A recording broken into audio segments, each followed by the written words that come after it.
Bienvenidos a la economía de Deutsche Welle, soy Rosa Casals. La inflación por las nubes, el peso argentino fuera de control y una pobreza que ronda el 40%. Estos son los temas claves que ocupan la mente de los votantes en los comicios legislativos de este domingo. Algunos argentinos querrán castigar al gobierno del presidente Alberto Fernández por no haber conseguido controlar una inflación que supera ya el 50%. El tema que más mueve a los argentinos de cara a las legislativas del domingo es sin duda la inflación. Esta aumentó más del 50% en lo que va del año. Los gastos en alimentos destrozan los presupuestos familiares. Cuesta llegar al fin de mes con algo de dinero en la cuenta o algo de dinero en la tarjeta, porque no llegas y mucho menos si pagas alquiler. Pagas alquiler, haces mercado, si tienes hijos, menos llega. O sea, es como que sí o sí necesitarías 2, 3 salarios en una casa para poder sustentarla. La tasa de inflación es una de las más altas del mundo y para poder contener su disparo, el ejecutivo de Alberto Fernández se vio forzado a congelar por 90 días los precios de 1.432 productos, entre estos alimentos, bebidas y productos de limpieza e higiene. Las protestas sindicales cotidianas en Argentina se dispararon en las últimas semanas. El reclamo es acoplar los salarios a la creciente inflación, pero el descontento con el gobierno radica en que este le da prioridad a asumir el pago de la deuda externa, en vez de aumentar, por ejemplo, el salario mínimo en el país. Hoy la situación que tenemos en los barrios populares es que no alcanza la plata para llegar a fin de mes. Tenemos los comedores populares explotados de gente, explotados de vecinos que acuden porque no hay otro sustento para poder poner un plato de comida todos los días en la mesa. Estamos hablando de que millones y millones de argentinos, millones de pibes y pibas en nuestro país no llegan a comer a fin de mes. Un país que en algún momento fue próspero sufre, una vez más, una grave crisis económica. La tasa de pobreza supera el 43%. Un aparato estatal desmesurado, la economía informal y una baja productividad son factores que muchos analistas ven como causantes de la nueva miseria argentina. Las elecciones del domingo mostrarán si los votantes optan por dar poder o no a las políticas económicas de su presidente. Desde luego, los argentinos tienen motivos para estar alterados. Analizamos la situación económica en el país a 2 días de la cita electoral con el economista Jorge Neiro. ¿Qué tal? Muchos saludos, señor Neiro, y gracias por acompañarnos. Cuéntenos, ¿por qué no logra el gobierno controlar la inflación que, como decíamos, supera ya el 50%? Hola, Rosa, ¿cómo estás? Un gusto conversar contigo. En efecto, la situación es crítica. El gobierno no logra contener la inflación esencialmente porque no tiene un plan antiinflacionario. Lo que ha adoptado son algunas medidas como congelar precios de tarifas públicas, combustibles y alimentos, pero no hay un plan para manejar toda la gran emisión monetaria que hizo el gobierno para ayudar a las familias durante la pandemia, digamos. Y la emisión monetaria continúa a altas tasas y eso está gatillando una inflación de los niveles que estamos hablando. Superando los pronósticos muy optimistas de principios de año, ¿no?, del gobierno. Claro, el gobierno estaba estimando una inflación del 30%, pero eso quedó totalmente superado también porque hubo tensiones en mercados de alimentos como la carne, que es muy importante para la dieta argentina, y también hay algún rol sobre el aumento de los precios internacionales que se trasladó a los alimentos locales, digamos. Señor Neiro, pese a que el presidente Fernández se muestra optimista en las negociaciones con el FMI, el indicador riesgo país volvió a elevarse a principios de mes. ¿Qué ocurrirá si no hay acuerdo? Si no hay acuerdo, la situación será aún más crítica porque el gobierno todavía sigue pagando vencimientos de capital del préstamo con el Fondo Monetario y a fines de marzo hay vencimientos por casi 3.000 millones de dólares que dejarían a las reservas internacionales netas casi en cero, digamos. Entonces, el acuerdo debe ocurrir sí o sí para que Argentina no tenga un problema serio, muy serio, con su tipo de cambio. Pero será con unas condiciones, me imagino, bastante contundentes. Las condiciones seguramente impliquen algún tipo de ajuste en lo que el gobierno no ha ajustado, que son tarifas públicas, combustibles y el tipo de cambio que se ha deslizado muy por abajo de la inflación, y los argentinos, el tipo de cambio oficial, los argentinos lo están viendo como barato. El tipo de cambio paralelo está a más del 100% del tipo de cambio oficial.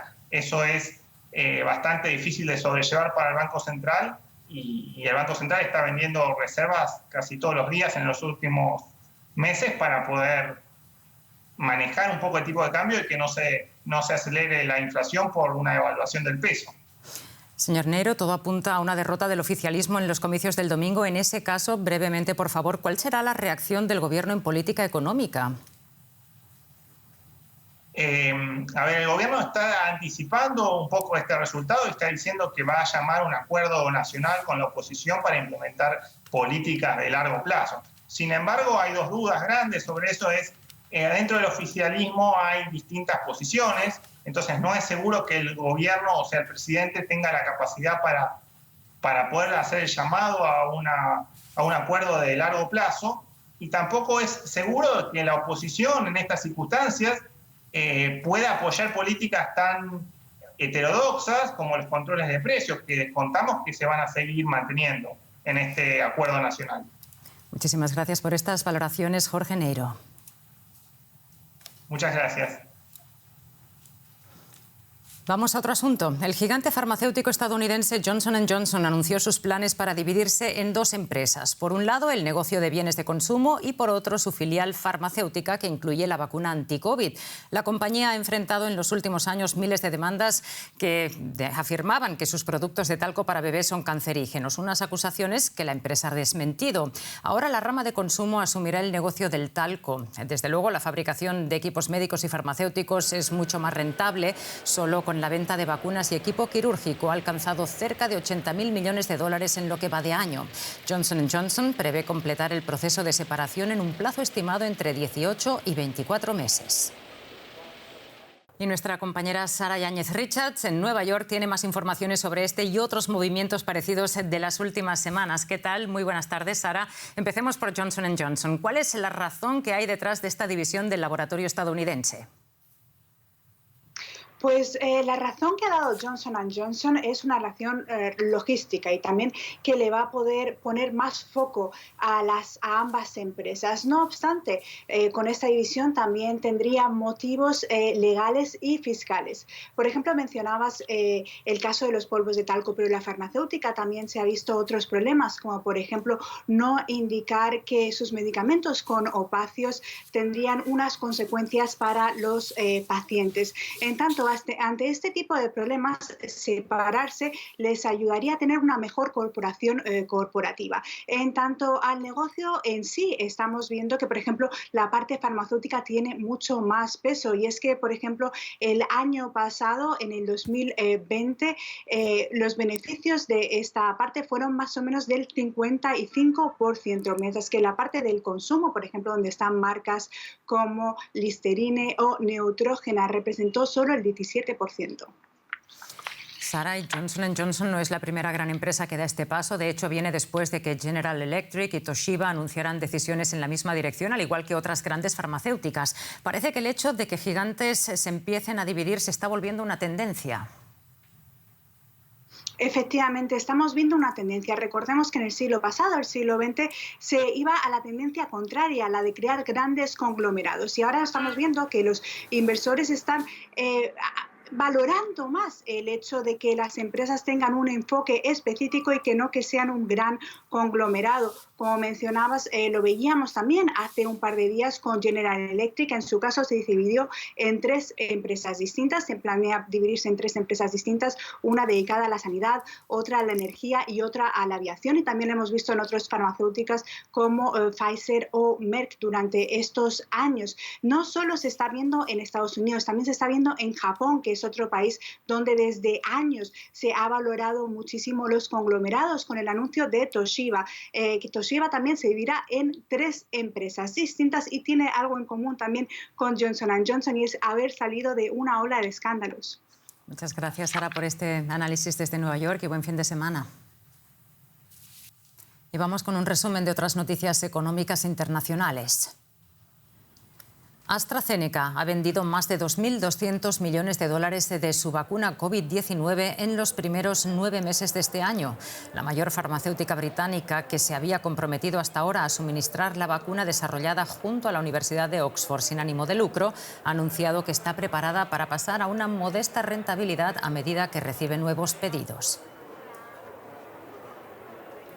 El Día de los Solteros en China, el mayor evento de compras en línea del mundo, registró un récord de ventas a pesar de la desaceleración económica.